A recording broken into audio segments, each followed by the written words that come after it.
Hello, I am Holly from Holly Waters Photography. I'm a lifestyle photographer and I specialise in weddings and family shoots. I really wanted to create a video because the majority of people that come to the studio or first step in front of my camera are a little bit nervous. It's a totally alien situation for them, and so I wanted to create something that would put your mind to rest a little before you first have your photo shoot, so that you know how to position yourself, how to hold yourself, without being totally overwhelmed and having that rabbit in headlights moment. I have created 5 tips that I hope will help you when you find yourself in front of a camera. Now, each tip starts with one of the letters from the word poser. I promise you it will all make sense. But let's start with tip number 1, which is the P in poser. Tip number 1 and the P from poser is posture. It might seem a little bit obvious, but honestly, it makes such a difference to your photos. You may not even realise it, and we all are guilty of it, is that we slouch. Straight away, slouching gives you a belly, it gives you a humped back, and overall, you're not going to like those photos. So straight away, be conscious of standing a little bit taller. Also, with standing a bit taller, unfortunately, we all have a little bit of chin flap. It doesn't matter how skinny you are, we all have it. And for it to not be photographed, we need to somehow get our chin forward without looking like some sort of strange giraffe. So I always say to my clients, and it's a weird one, think about pushing your ears forward. It's a strange one, I know, but it stops you doing the whole duck neck, and it will actually elongate your neck, I'm doing it now, without looking too peculiar. Honestly, it works, I promise. Tip number 2 is the O from our word poser. It stands for openness. Now, you might be feeling the opposite of open if you're a little bit nervous, but try and remember these tips and this will really make you look a lot more confident than maybe you feel. A good tip is to actually stand slightly side on. For most people, straight on isn't actually that flattering.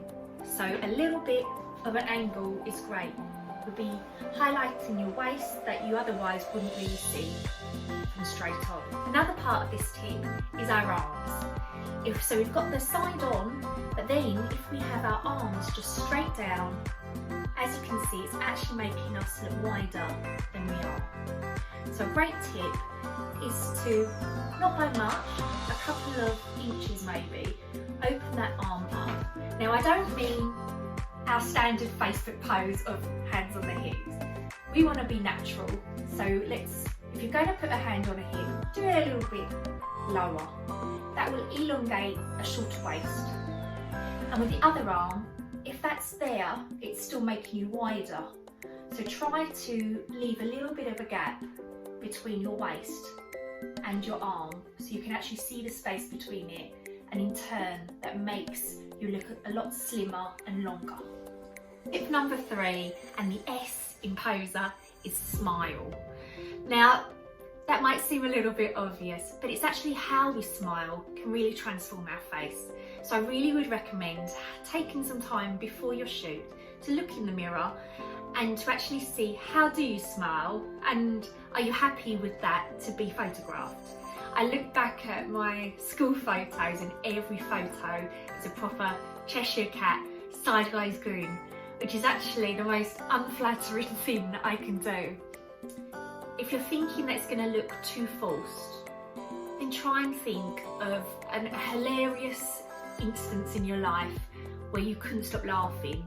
Try and think of that, keep that in your mind, and then when you're asked to smile, try and remember that. It's going to be really natural and it's not going to look forced. A great tip as well is to keep your tongue behind your teeth when you smile. That really relaxes your face, and I find it really works well for a natural smile. Got to remember as well, this isn't all down to you. The photographer should be making this a joyful experience for you. I like to make my clients laugh.